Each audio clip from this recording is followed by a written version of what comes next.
ကဘာပေါ်မှာရွှေတွေအများဆုံးနဲ့တိစောက်ထားတဲ့နေရာကဘယ်မှာရှိမယ်လို့ထင်တယ်လဲဗျဒူဘိုင်းကနန်တော်ရီလားဒါမှမဟုတ်အမေရိကန်ကရွှေတိုက်ကြီးတွေလားအဖြေကတော့ဒါတွေတစ်ခုမှမဟုတ်ဘူးအဲ့ဒါကမြန်မာနိုင်ငံကရွှေတကုံစီတော်ကြီးပါ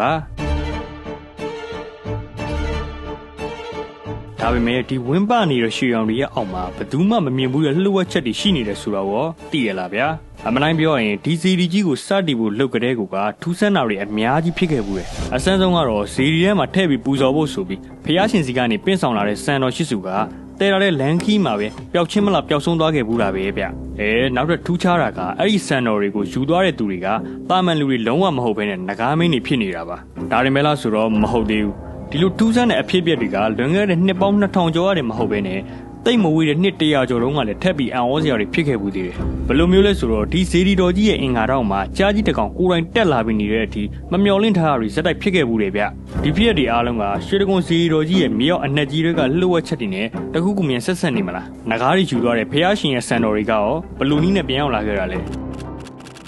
ဲဟိုးလွန်ခဲ့တဲ့နှစ်ပေါင်း2000ကျော်ကကုန်းတဲ့ညီနောင်2ယောက်ဟာဖျားရှင်စီကနေစံတော်ရှိစုကိုပင့်လာပြီးမြန်မာပြည်ကိုပြန်လာခဲ့ကြတယ်။ဒါပေမဲ့လန်ခီမှာကံမကောင်းရှင်တော့ကျွန်းပရင်တစ်ပါးကစံတော်2စုကိုယူထားလိုက်တယ်။ဒါရင်မကသေးဘူးဗျာ။နောက်ထပ်နဂါမင်းတစ်ပါးကလည်းလန်ခီမှာပဲစံတော်2စုကိုထပ်ပြီးယူသွားပြန်တယ်။ဒီလိုနဲ့ကုန်းတဲ့ညီနောင်မြန်မာပြည်ကိုပြန်ရောက်လာတဲ့အချိန်မှာဖျားရှင်ပေးလိုက်တဲ့စံတော်8စုတွေက4စုပဲကျန်တော့တာပေါ့။အဲ့ဒီအချိန်မှာသူတို့လည်းစံတော်တွေကိုဆုံးရှုံးသွားတဲ့အတွက်တိတ်ကိုဝမ်းနေခဲ့တာပေါ့ဗျာ။အန်အိုးဖို့ကောင်းတာကဥက္ကလာပါမင်းကြီးကခုနကဖျားရှင်စံတော်တွေထည့်ထားတဲ့တစ်တောက်ကိုဖွင့်လိုက်တဲ့အချိန်မှာတော့ပျောက်သွားတဲ့စံတော်4စုလုံးကအလိုလိုပြန်ရောက်လာပြီးတော့စံတော်8စုလုံးပြန်ဆုံသွားခဲ့တာပဲဗျ။အဲ့ဒီအချိန်မှာစံတော်တွေကလူတရက်စာလောက်ထိကောင်းကင်ဘုံကိုပြန်တက်သွားပြီးတော့တမျိုးလုံးလင်းထိန်သွားအောင်ဖျားရှင်ရဲ့ရောင်ကြီးတော်တွေလွှတ်ခဲ့တယ်လို့ဆိုရယ်ဒီမှာဖျားရဲ့ရောင်ကြီးတော်တွေဆိုတော့အစွမ်းကလည်းထက်တယ်ပေါ့ဗျာမျက်မမြင်တွေကမျက်စိပြန်မြင်လာပြီးတော့နားမကြားသူတွေကနားပြန်ကြားလာရတယ်လို့မြင်းကလေးတွေပါလှုပ်ခတ်သွားတယ်လို့တမိုင်းမှာပြောကြတယ်နောက်ထပ်ဒီစံတော်တွေကိုထားပနာဖို့နေရာရှာကြပြန်တယ်အဲ့ဒီခါထူးဆန်းတာတွေထပ်ဖြစ်လာသေးတယ်ဒါကိုရှင်းအောင်ကျွန်တော်ခုဆက်ပြောပြမယ်ဗ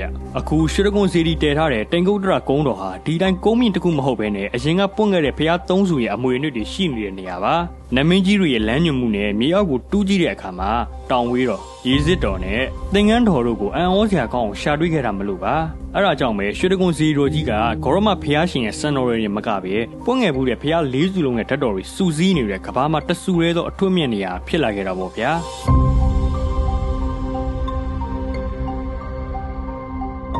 ဒီမှာလူတွေသိမ့်မသိကြသေးတာကအခုကျွန်တော်တို့ဖူးတွေ့နေရတဲ့ဇေဒီတော်ကြီးရဲ့ထိတ်ဆုံးမှာဘလောက်တန်ဖိုးရှိတဲ့ရတနာတွေရှိနေမလဲဆိုတာကိုသိရင်အခုကြည့်နေတဲ့သူကပိုပြီးအံ့ဩသွားပါလိမ့်မယ်စိန်မှုတော်ကြီးမှာတင်86ကာရက်ရှိတဲ့စိန်လုံးကြီးတစ်လုံးအပါအဝင်စိန်ပေါင်း4300ကျော်ရှိတယ်ဗျဒါရင်မကသေးပဲငှက်မြန်နာတော်နဲ့စက်တော်ဖူးဘော်ကကြောမြရတနာတွေကိုပါပေါင်းလိုက်မယ်ဆိုရင်တော့စိန်နဲ့ရတနာပေါင်း1000ကျော်အထိရှိနေတာမလို့တကယ်ကိုတန်ဖိုးဖြတ်လို့မရတဲ့အလူတော်ကြီးပါ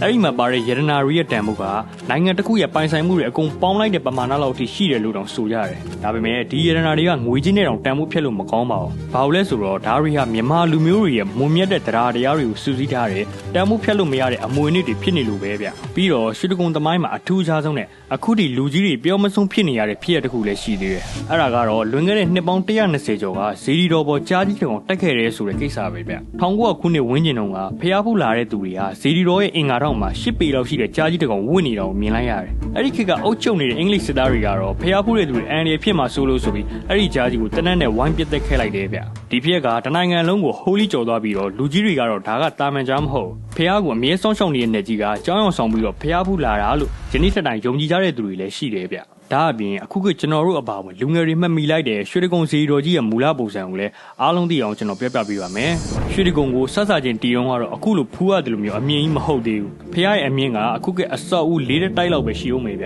ျဒါပေမဲ့ခေတ်ဆက်ဆက်မြန်မာမင်းတွေကရှီရီထက်ကအမြင့်တွေထက်မြင်ရင်လည်းအခုဆိုရင်ပေ300ကျော်ဒီမြန်မာပြည်ကြီးညိုစရာဖြစ်နေရတာပါအခုဇေဒီတော်ကြီးမှာကတ်လူထားတဲ့ရွှေပြားတွေဟာစုစုပေါင်း3000ကျော်ရှိပြီးတော့အလေးချိန်နဲ့တွက်ရင်တော့ရွှေစင်ရွှေသား3တန်ကျော်တောင်မှရှိနေတာမလို့ကမ္ဘာပေါ်မှာရွှေအများဆုံးဖျားလို့တော့တတ်မှတ်ကြတာမဆန်းဘူးဗျာဒါကဘလောက်တော့များရလဲဆိုရင်လူတစ်ယောက်ရဲ့ပြန်မြအလေးချိန်နဲ့တွက်ရင်လူယောက်90ကျော်စာလေးချိန်ရှိတဲ့ရွှေလူကြီးတစ်ခုလုံးကိုဇေဒီတော်ပေါ်မှာကတ်လူထားတာပါဒါကိုကြည့်ရင်အလူရှင်တွေရဲ့တရားကိုအထင်သားမြင်ရပါတယ်ဒီချက်တင်မကသေးဘူးဗျထီတော်ကနေခေါင်းလုံးပုံထိတစ်ခုလုံးရဲ့အလေးချိန်ကကုန်းပေါ်မှာအကြီးဆုံးတရားဖြစ်တဲ့စင်ကြီးတွေအကောင်ဆဲနဲ့ချီပြီးတော့တခုပေါ်တခုထက်ဆင်ထားလောက်တဲ့အထိလေးချိန်ရှိတာဗျစဉ်းစားကြည့်အောင်နေရင်ဒါကတကယ်ကိုမယုံနိုင်စရာပါပဲထ ဒီလောက်လေးလံလာတဲ့အလေးချိန်ကိုနှစ်ပေါင်း2600ကျော်ကြာအောင်မြေကြီးထဲကျွံမသွားဘဲနဲ့ဘလူနီးနဲ့တောက်မှန်ထားတယ်လို့ဆိုတာကတော့ရှေးခေတ်မြန်မာပြည်သူကပညာရှင်တွေရဲ့နောက်ွယ်ကတကယ်ကိုအံ့ဩဖို့ကောင်းတဲ့လှုပ်ဝက်ချက်တစ်ခုပဲဖြစ်ပါတယ်ဗျာဒါလောက်ထူးဆန်းလွန်းလို့ပြောလို့မကုန်တဲ့တမိုင်းကြောင်းတွေရှိတဲ့ရွှေတကုံဖျားကြီးဟာကျွန်တော်တို့မြန်မာလူမျိုးတွေအတွက်ကတော့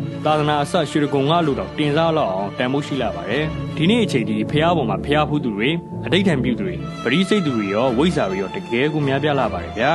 ဒါကြောင့်ဒီလိုအဖိုးတန်လာတဲ့ဖျားကြီးကိုနောက်သားတွေစီတန်ဖိုးထားတဲ့အောင်လက်ဆင့်ကမ်းရတာကတော့ကျွန်တော်တို့မလွဲမသွေလှုပ်တဲ့တောင်းပဲမဟုတ်လားအခုကြည့်နေတဲ့သူကတော့ရွှေတကုံဖျားပေါ်မှာကြားတက်ခဲ့တဲ့အကြောင်းကိုသိကြလားပြီးတော့ရွှေတကုံဖျားကြီးပေါ်မှာကိုယ်တိုင်ကြုံခဲ့ရတဲ့ထူးဆန်းတဲ့အဖြစ်အပျက်တွေရှိရင်လည်းကွန်မန့်မှာမျှဝေပေးကြဦးနော်ဒီဗီဒီယိုလေးကနေဘူးသရတယ်ဆိုရင်တော့တကယ်ချင်းတွေကိုပါသိအောင် share ပေးဖို့တောင်းဆိုချင်ပါတယ်အားလုံးပဲရွှေတကုံဖျားကြီးရဲ့မေတ္တာရဲ့အောင်မှာညီချမ်းကြပါစေနောက်ဗီဒီယိုမှာပြန်တွေ့ကြပါမယ်ဗျာ